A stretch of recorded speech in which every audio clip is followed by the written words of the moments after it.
Steak tartare. It was Mr. Bean's birthday, and he wanted to enjoy it. What could he do? How can I make this important day a happy day? He thought. I know. I'll go out to a restaurant for dinner this evening. I'll enjoy that. Mr. Bean didn't often eat in restaurants. They were sometimes very expensive, and he sometimes did things wrong when he was in a new or strange place. Oh dear, life wasn't easy for Mr. Bean. That evening, Mr. Bean put on a clean shirt. He put on his best coat and trousers. He put on his best shoes. Then he drove to a restaurant in the centre of town. He arrived at 8 o'clock and went inside. It was a very nice restaurant. Everybody was wearing their best clothes, and there were flowers on every table. I'm going to like it here, thought Mr. Bean. This is a good restaurant for my birthday dinner. The manager met him at the door. "Good evening, sir," he said. "How are you? Would you like a table for one?" "Yes, please," said Mr. Bean. "Follow me, sir," said the manager. He walked across the room to a table, and Mr. Bean went after him. "Here you are, sir," said the manager. "This is a nice table." He pulled the chair away from the table. Then he waited for Mr. Bean to sit down. Mr. Bean looked at him. "Why is he taking my chair away?" thought Mr. Bean. "What's he doing?" And he pulled the chair away from the manager and sat down quickly. When the manager went away, Mr. Bean sat quietly for a minute. Then he remembered something. He took a birthday card and an envelope out of his jacket. Next, he took out a pen and wrote, "Happy Birthday Bean," inside the card. Then he put the card into the envelope and wrote his name on the outside of it. He put it on the table and put his pen back into his jacket. After a minute or two, Mr. Bean pretended to see the card for the first time. "Oh, a card? For me?" he said. He opened the envelope and took out the card. He read it carefully. "Now that's nice," he said. "Somebody remembered my birthday." And he stood the card on his table. The manager arrived with the menu and gave it to Mr. Bean. Mr. Bean started to read it. "Oh dear," he thought. "Everything's very expensive. What can I have?" Mr. Bean got out his money. He had a £10 note and some coins. He put the money onto a plate. "How much have I got?" he said, and he moved the money round on the plate. 10, 11, and 40, 50, 55. £11 and 55 pence. He looked at the menu again. What could he eat for £11.55? The manager came to his table. "Are you ready, sir?" he asked. "Yes," said Mr. Bean. He put his finger on the menu. "I'll have that, please." The manager looked at the menu. "The steak tartare, sir." "Yes, of course." "Yes," said Mr. Bean. "Steak." The manager took the menu and went away. Mr. Bean sat and looked round the restaurant. There were a lot of people in the room. There was a man and a woman at the next table. They ate and talked. Suddenly, a waiter arrived at Mr. Bean's table with a bottle of wine. "Would you like to try the wine, sir?" he said. "Oh, yes, please," said Mr. Bean. The waiter put some wine in Mr. Bean's glass, and Mr. Bean had a drink. It was very nice. He smiled, and the waiter tried to put more wine into the glass. Of course, the waiter was right. First, the customer tries his wine. When he is happy with it, the waiter gives him more wine. But Mr. Bean didn't know this, and he quickly put his hand across the glass. "No, thank you," he said. "I don't drink wine when I'm driving." The waiter looked at him strangely and walked away. He didn't say, "Why did you try the wine when you didn't want it? You stupid man." Mr. Bean took the knife from the table and started to play with it. He pretended to be a bad man. He pretended to push the knife into somebody. But he didn't really want to kill anybody, of course. It was a game. The woman at the next table looked at him angrily, and Mr. Bean quickly moved the knife. Next, he hit the glasses and plate on his table with it. Ping, ping, ping, they went. And after a minute, he played the song Happy Birthday on the glasses. He smiled and thought, "I'm very clever." But the woman at the next table didn't think, "That's clever," or, "Oh yes, that's funny." She thought, "That man's really stupid." And she looked hard at Mr. Bean. Mr. Bean put the knife down and looked at his napkin. "It's a very nice napkin," he thought. The waiter saw Mr. Bean looking at his napkin. He didn't say anything, but suddenly, flick, he opened it for Mr. Bean. "That's clever," thought Mr. Bean. "I'll try that." And he began to move his napkin. Flick, flick, flick. Suddenly, the napkin flew out of his hand. It flew across onto the next table. The woman at the table looked round again, but Mr. Bean pretended not to see her. His face said, "It's not my napkin." A minute later, the waiter arrived with his food. There was a large cover on the plate, and Mr. Bean couldn't see the food. But he gave the waiter the money on the table. Customers don't usually give a waiter money when he arrives with the food, but the waiter didn't say anything. He took the money and put it in his jacket. Mr. Bean was happy. "I'm doing everything right," he thought. The waiter took the cover off the plate and walked away. Mr. Bean looked at the food in front of him. He put his nose near the meat and smelled it. Then he put his ear next to it. "What's this?" he thought. He put some of the meat into his mouth. Suddenly, the manager arrived at his table. "Is everything all right, sir?" he asked. "Are you happy with everything?"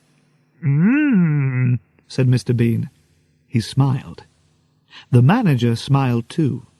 He walked away, and Mr. Bean's face changed. There was no smile now. "Ah!" he thought. "They didn't cook this meat." But he had to eat it. "I don't want people to think that I'm stupid," he thought, "but I'll never ask for steak tartare again. Never." He pushed his plate away. But then the waiter went past his table. "Is everything all right, sir?" he asked. "Oh, yes," said Mr. Bean. He smiled. "Yes, everything's very nice, thank you." He smiled and pretended to eat some meat. But the waiter went away before Mr. Bean put it into his mouth. "What can I do with it?" he thought. "I can't eat this. Where can I hide it?" Then he had an idea. Carefully, he put the meat into the mustard pot and put the cover on it. "Where can I put some now?" he thought. "I can't eat it, so I've got to hide all of it. Oh, yes, the flowers." He took the flowers out of the vase, but then the manager went past, so Mr. Bean pretended to smell the flowers. Very nice," he said.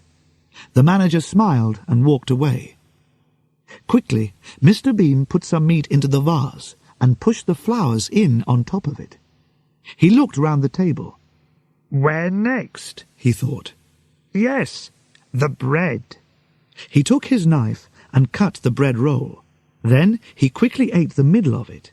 Now he could push some meat inside the roll. He did this. Then he put the roll down. He looked at the meat on his plate. "There's a lot of it," he thought. "Where can I hide it now?" He looked at the small plate on the table. Perhaps he could hide some meat under the plate. He looked round. "Nobody's watching me," he thought. So He took more meat from the big plate in front of him and put it under the small plate. Then he pushed down hard with his hand. The waiter walked past his table again. Mr. Bean smiled at him and put his arm on the plate. After the waiter went away, he pushed down on the small plate again. "That's better," he thought. "Now you can't see the meat. Good. But there's more meat. Where can I hide it?" He looked round the table. "The sugar pot," he thought. "But it's got sugar in it. What can I do?" He thought quickly.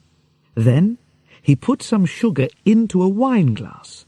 Next, he put some of the meat into the sugar pot. Then he put the sugar from the wine glass on top of it. "Good," he thought. "Nobody can see it in there." Suddenly, Mr. Bean could hear music. "Where's that coming from?" he thought. He looked round and saw a man with a violin. After a minute or two, the man came across to Mr. Bean's table and played for him. Mr. Bean smiled. "This is nice," he thought. Then the man saw Mr. Bean's birthday card, and the music changed. The man started to play Happy Birthday. The people at the other tables looked round when they heard the song. Who's having a birthday, they thought. Then they saw Mr. Bean and smiled at him. Mr. Bean smiled back at them. He pretended to eat some of the meat, but he didn't put it into his mouth. The man with the violin walked round Mr. Bean's table and watched him. He played his violin and waited for Mr. Bean to eat the meat. And he waited and waited and waited. "I'll have to eat some," thought Mr. Bean. "He'll only go away when I eat it." So he put the meat into his mouth, and the man with the violin turned away to the next table.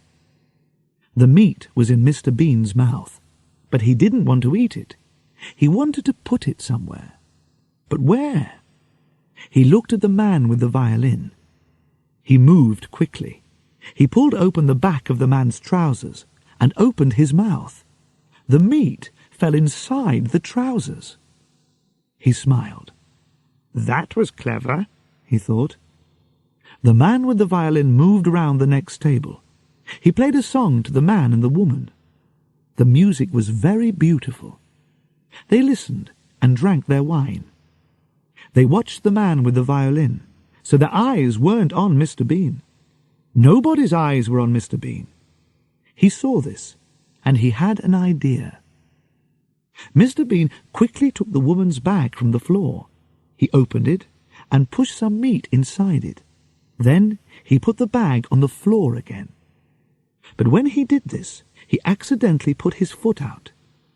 The waiter walked past with some plates of food, and he fell over Mr. Bean's foot. The plates fell onto Mr. Bean's table and onto the floor. There was a loud crash, and the people at the other tables looked up quickly.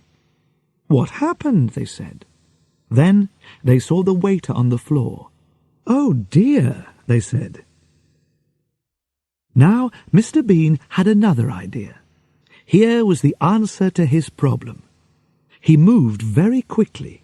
He pushed the meat from his plate onto the table with the other food. Then he pretended to be very angry. "Look, you stupid man," he said to the waiter. "Oh, look at this." The waiter got up from the floor. "I'm sorry, sir," he said. "I'm really very sorry." The manager arrived at the table. "I'm very sorry too, sir," he said. "Oh, the food." "Yes, it's everywhere," said Mr. Bean. "Look, it's in the mustard pot, it's in the bread roll, it's in the vase of flowers." He took the woman's bag from the floor. "And it's in here." He pulled open the back of the violin player's trousers. "And here." The waiter couldn't understand it. "Go back to the kitchen," the manager told him, and the waiter went away. Then the manager turned to Mr. Bean. "Please, sir," he said. "Come with me." "What?" said Mr. Bean. "Oh, yes, all right." The manager took Mr. Bean to a clean table. "Sit here, sir," he said. Mr. Bean sat down. "Thank you," he said. The manager opened Mr. Bean's napkin. Then he got the birthday card from the other table. He put it on Mr. Bean's clean table. "Thank you," said Mr. Bean. The man with the violin came across and played Happy Birthday to him again. Mr. Bean smiled. Now everything was all right. "Now I can start again," he thought. "And this time I'll do everything right." The waiter arrived at Mr. Bean's table. He put a plate in front of Mr. Bean. The manager smiled and took off the cover. Mr. Bean looked down, and he stopped smiling.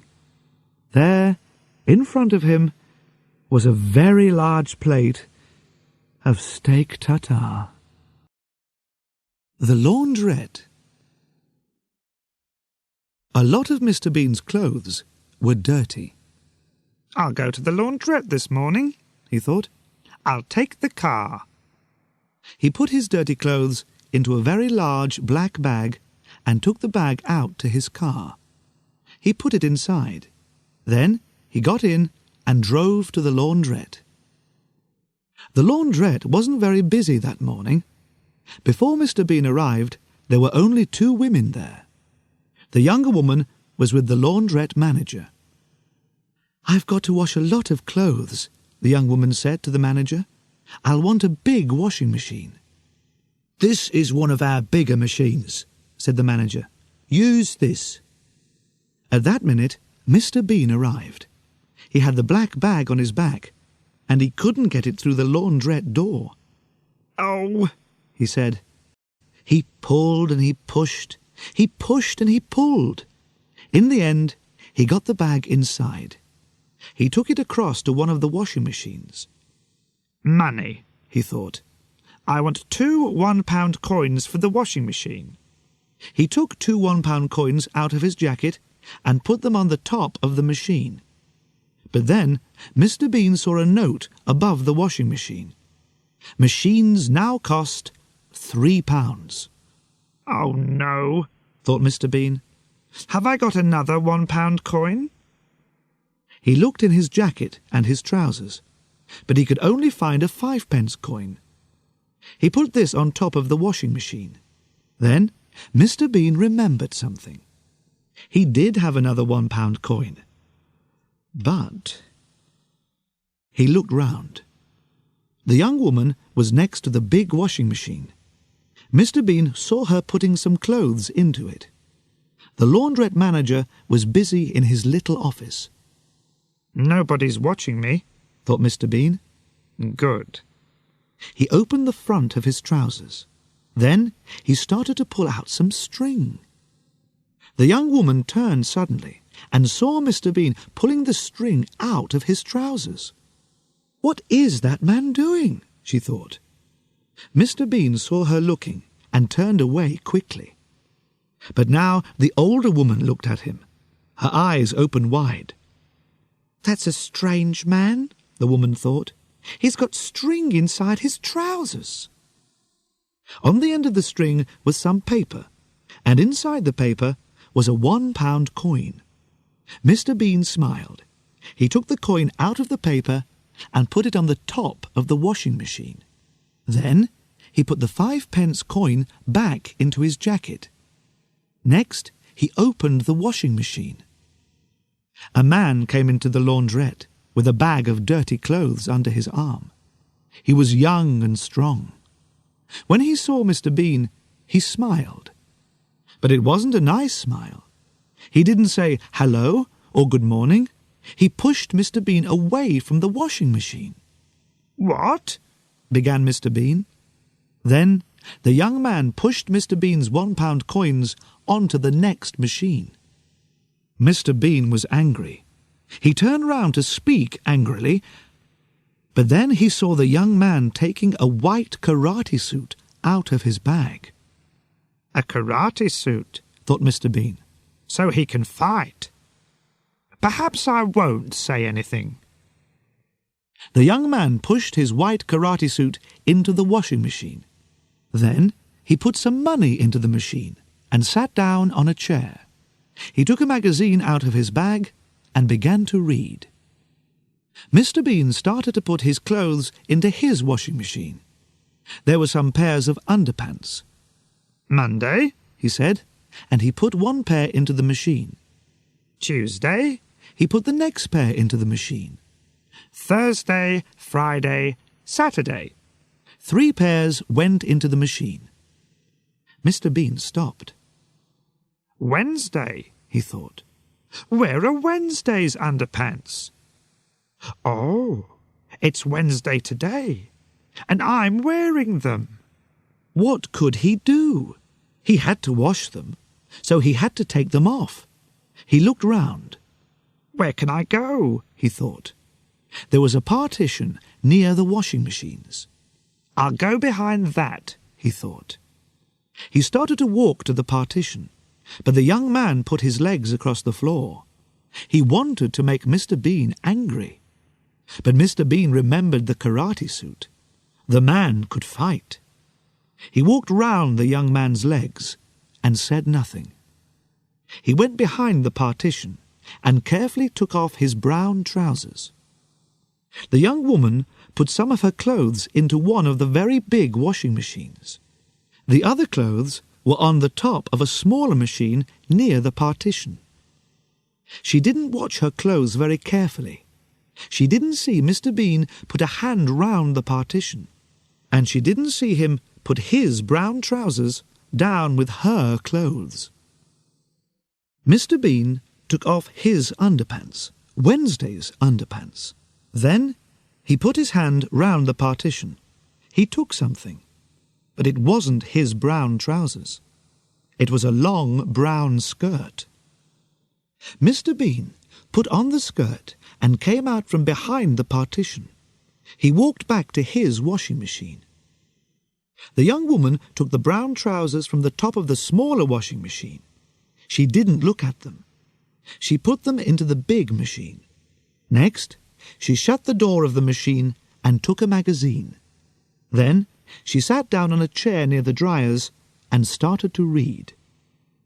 She had her back to Mr. Bean, so she didn't see him wearing her skirt. Mr. Bean put his Wednesday underpants into his washing machine. Then he closed the door and put in his 3 one-pound coins. He sat down on a chair and saw the skirt. Oh no, he thought. What's this? A skirt? Where are my trousers? The young man walked past him, and Mr. Bean tried to hide the skirt with his hands. I don't want him to see me in this skirt, he thought. What would he think? The young man went across to a machine on the wall and bought a cup of conditioner. Mr. Bean got up and went back to the partition. He looked at the washing machine next to it and remembered the young woman's clothes. She put my trousers in the big washing machine with her things, he thought. He went across to the big washing machine and tried to open it, but he couldn't do it. I'll have to wait, he thought, and he walked back to his chair. The young man put his cup of conditioner on the top of his washing machine. Then he looked at Mr. Bean and saw the skirt. He started to laugh. Mr. Bean looked away quickly. He got his black bag, and a pair of underpants fell out of it. Oh, Sunday's underpants, he said. He tried to stop his washing machine and open the door, but the machine didn't stop. What can I do? He thought. He looked down at the skirt. I know. I'll wear Sunday's underpants under this skirt. That's a good idea. He looked round, then went across to the conditioner machine, away from the other people. Carefully, he started to put on Sunday's underpants. He put his feet into them, and suddenly he couldn't pull them up. He couldn't move them. There was a strange foot on them. It was the young man's foot. Mr. Bean turned round and saw the young man laughing at him. Mr. Bean wanted to shout, "Go away, you stupid man!" but he was too afraid. After a minute, the young man laughed again and went back to his chair. Mr. Bean quickly pulled up Sunday's underpants. He was angry. "I don't like people laughing at me," he thought, and he looked at the young man. "What can I do to him? I can't fight him. He's too strong." Then he had an idea. There was a coffee machine next to the machine for conditioner. Mr. Bean went across to it and got a cup of black coffee. He smiled and walked back to his washing machine with the coffee. The young man's eyes were on his magazine. He didn't look at Mr. Bean or the washing machine. "Now," thought Mr. Bean, and he quickly changed the young man's cup of conditioner for his cup of black coffee. Then he carried the cup of conditioner to his chair and sat down. He smiled. "That will teach him a lesson," he thought. After a minute, the young man stood up and went to his machine. He had to put the conditioner into it now. He stood next to the machine and laughed at Mr. Bean's skirt. So he didn't look at the cup when he put the conditioner into the top of his washing machine. But of course, it wasn't conditioner. It was black coffee. Mr. Bean tried not to laugh.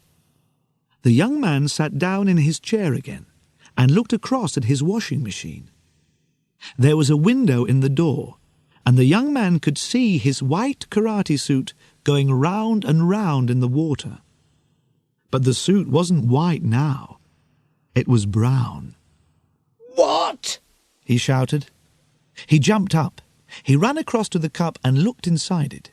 Then he put it to his nose and smelled it. "Coffee!" he shouted. Then he looked across at Mr. Bean. "Did you—" Mr. Bean didn't answer, but his face said, "Who? Me?" He pretended to drink his cup of coffee, but it wasn't coffee. It was conditioner. The young man went to find the launderette manager. Mr. Bean stopped drinking and said, "Ah!" The young man showed the brown karate suit to the launderette manager. "What's wrong, sir?" said the manager. "This karate suit was white when I came in here," said the young man. "Now look at it." "What did you do to it?" said the manager. "Me? I didn't do anything to it," said the young man angrily. He pulled the manager across to his washing machine. "This is your machine, is that right?" Yes," said the manager. The young man showed him the karate suit again. "This cost me £200, he said. "What are you going to do about it?" Will you come to my office, please, sir?" said the manager. "We can talk about it there." Mr. Bean sat opposite a large dryer. His underpants and other things were in the machine. They were clean now and nearly dry. Mr. Bean waited. After a minute, the dryer stopped. He got up and opened the door. Then he started to take out his clothes. A minute or two later, the young woman came to the next dryer and started to take out her clothes. They were dry too. "Perhaps my trousers are in there," thought Mr. Bean. The young woman took some clothes out of the machine and put them into a bag. Then she went back to the big washing machine for her other clothes.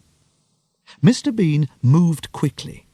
He started to look through her clothes for his trousers, but he couldn't find them. "Where are they?" he thought. "They're here somewhere. Wait a minute. Perhaps she left them in the dryer." So he looked inside it. First, he put his head into the machine. "I can't see anything," he thought. "It's too dark." Next, he climbed into the machine. The young woman was busy at the big washing machine. She didn't see Mr. Bean climb into the dryer. Then she took something out of the big washing machine. Her eyes opened wide. "What's this?" she thought. "A pair of trousers? I haven't got any brown trousers." She threw them onto one of the other washing machines. Then she took her clothes across to the dryer. Mr. Bean was inside the dryer. "Where are my trousers?" he thought. Suddenly, the woman's washing began to fly into the machine. A skirt, a dress, and some shirts. "What?" began Mr. Bean. Then the dryer door shut with a bang. "Oh, no!" thought Mr. Bean. He turned and climbed back to the door. "Help!" he shouted through the window in the door. "There's somebody in here!" But the woman couldn't hear him. She took a pound coin and put it into the dryer. Mr. Bean hit the window in the dryer door. Bang! Bang! But nobody heard him. "I can't get out!" he shouted. Suddenly, it was very hot inside the dryer. There was a noise, and the machine started. The clothes began to go round and round, and Mr. Bean began to go round and round, and round, and round.